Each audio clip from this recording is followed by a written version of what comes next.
I want to share with you a quick story of how I totally failed throwing an online event, and it cost me money, and I had to refund people's money and pay for people's plane tickets and hotel rooms that they couldn't refund.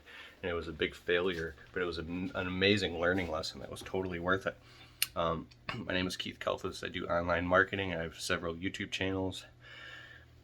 I did like 375,000 last year total between my two businesses. So if it's not millions of dollars and that's what you're looking for, you're probably watching the wrong video. But I've thrown live events before in the past that are a success. I've spoken on stages all over the country. I've been a keynote speaker. I've sold online courses. I've written books. And so, but here's where the mistake came in. I had this huge epiphany to throw my live event last winter. February, I was around Christmas. I was going to throw the event in March, so I gave myself like 60 to a 90-day runway. And I followed the advice of people who told me that I should charge high ticket prices. Now, most of my audience is comfortable paying maybe anywhere from $100 to $300 per ticket. I know this, but I jacked the price all the way up to $700 per ticket and $1,000 at the door.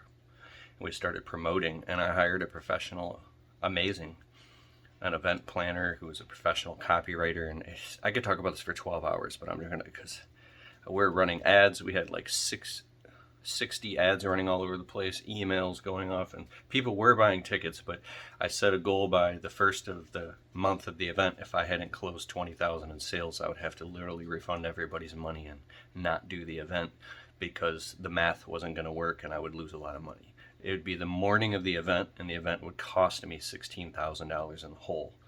Now, you might be asking how.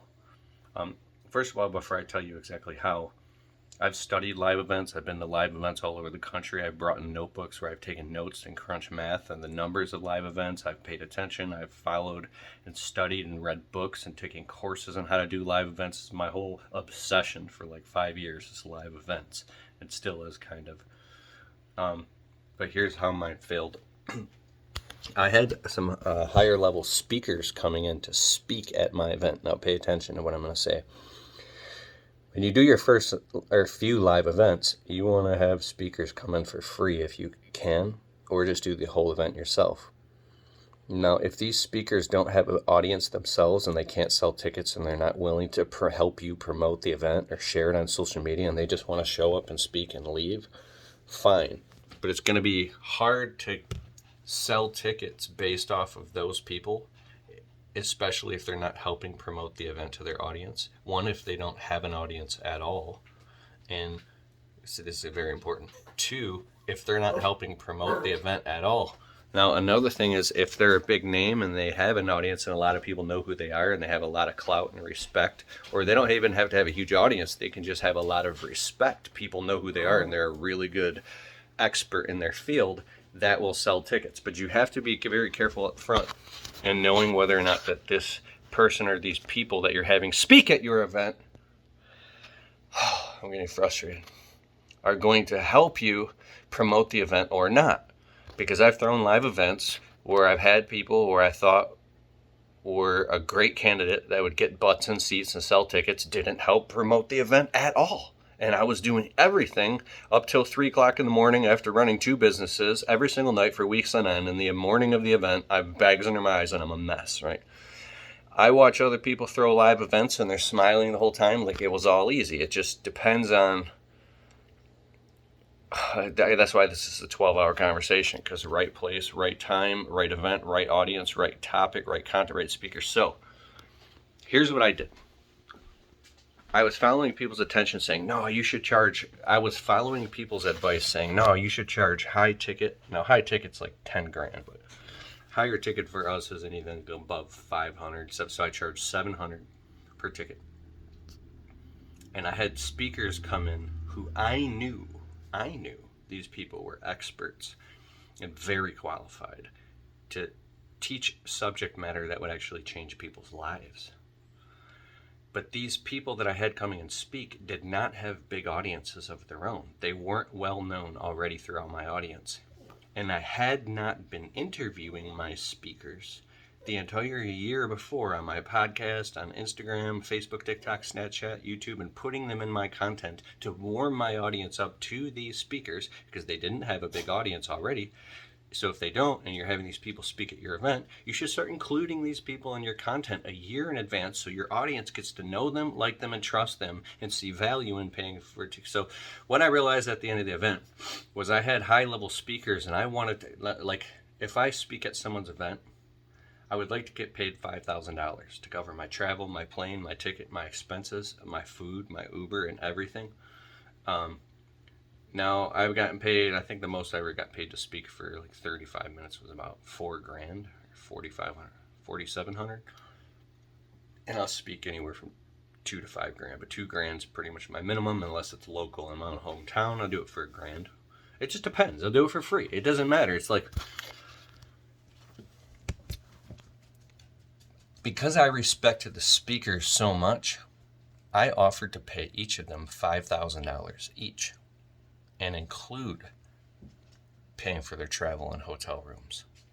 So it's like $6,000 or $6,500 or $7,000 per person, depending on the length of the event. And I was just full on confident that it would work just because I said so. Nobody's buying any tickets. Nobody cares.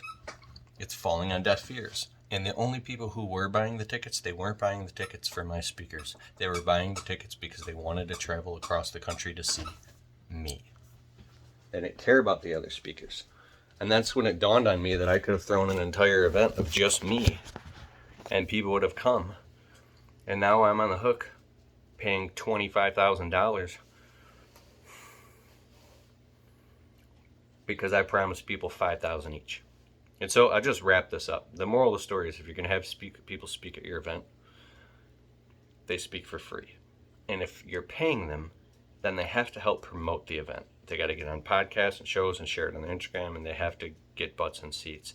And if they're not, then they better be a big fucking deal of a person that attracts, because at the end of the day, when you lose your ass, now, that's what I had to do. The tickets weren't selling. I had to keep the price high in order to afford. Now, there's a bunch of logistics around throwing live events. If you throw a live event and you keep a small, intimate audience at a high price, fine. But if you want to lower the cost of the ticket sales to get more people in, sell more tickets, it's a bigger spread. You have to have a bigger event room. Now you have to have 8 audio-visual people come in, which is another $5, $10, $15, $25,000 to cover the speaking, the microphones, the technology. Is it echoey?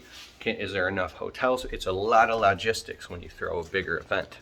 So you got to sell way more tickets when you follow the variable costs to cover it. And because of the event, when you first start throwing live events, you'll find yourself panicking and changing event spaces and changing venue spaces because you're not sure how many people are going to show up. So you got to start up small and work your way up. But this event specifically, I learned that if I throw another live event, my speakers, if they're not known, they don't have a big audience, and they're not definitely going to get butts and seats, then they have to speak for free or a very small fee, cover their travel, food, and hotel. And if they are a big deal and I pay them, I got to pay them a percentage. And here's the biggest, most important part. You pay them either a flat rate that you know for a fact you can cover, and you get sponsors to sponsor your event that can pay you, $2,500 a booth, and then you can get extra $20,000 in sponsorship, which pays all. I could talk about this for 12 fucking hours, and I'm trying to crush this into a 10-minute video. I don't even know why I'm making this video, because there's no point in even talking about shit, even if it's valuable. Anyways, I'm gonna keep going. If you throw a live event, you got to make sure that the speakers have their own audiences and that they're going to promote it on their social networks and get butts and seats. And if you're going to pay them, might be wise to offer them a predetermined percentage of tickets sold, or they can get 100% of all the tickets sales of people they bring, up to a certain amount. I have a deal that I do. I get 100% because if my fee is $4,000, I get 100% of the ticket sales that I sell up to the first $4,000, and then 20 or 30 or 50% of the ticket sales thereafter. These are butts and seats and people in the room and people getting involved and people buying upsell stuff and cross-pollinating that would not have been there at all previously at all if it wasn't for me.